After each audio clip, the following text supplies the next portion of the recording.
আসসালামু আলাইকুম এভরিওয়ান, কি অবস্থা সবার? আশা করি সবাই ভালো আছেন। By the grace of almighty আলহামদুলিল্লাহ আমি ভালো আছি। আজকে আমি কোনো ডায়েট রেসিপি শেয়ার করছি না, কিন্তু আজকে যে রেসিপিটা শেয়ার করছি সেটা হচ্ছে একটা নর্মাল ইউজুয়াল ডে এর ফুড রেসিপি বলতে পারেন।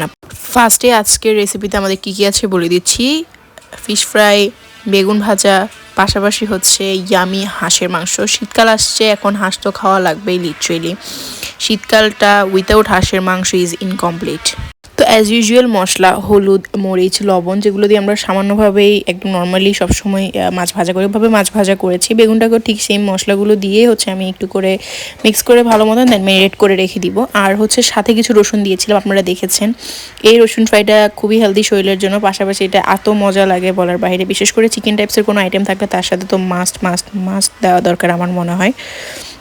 এটা অনেক মজা আসলে, আপনারা যারা ট্রাই করবেন তারাই বুঝতে পারবেন the test was amazing.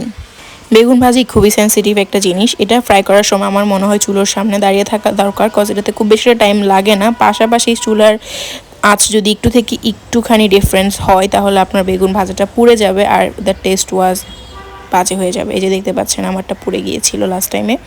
So সাথে কিছু ফ্রেঞ্চ ফ্রাইও করা হয়েছিল। এটা হচ্ছে আমার ভাইয়ের জন্য করা হয়েছিল মূলত।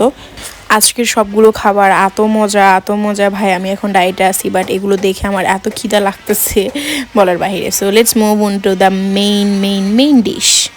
রোদের আলোতে হাঁসের মাংস ক্লিপগুলো অনেক সুন্দর আসছে। তো আজকের রান্নাটা আমার আম্মু করছে এবং আমরা একটা পাতিলে হচ্ছে যতটুকু পরিমাণ দরকার ততটুকু তেল দিয়ে স্পাইসেসগুলো অ্যাড করব। সেটা হচ্ছে যে কি, এখানে আম্মু হচ্ছে পেঁয়াজ বাটা ইউজ করেছে, রসুন বাটা, দারচিনি, এলাচ আর তেজপাতা দিয়ে দিচ্ছি। এগুলো সবগুলো দিয়ে ভালো করে হচ্ছে আমরা তেলের মধ্যে নেড়ে চেড়ে নিচ্ছি।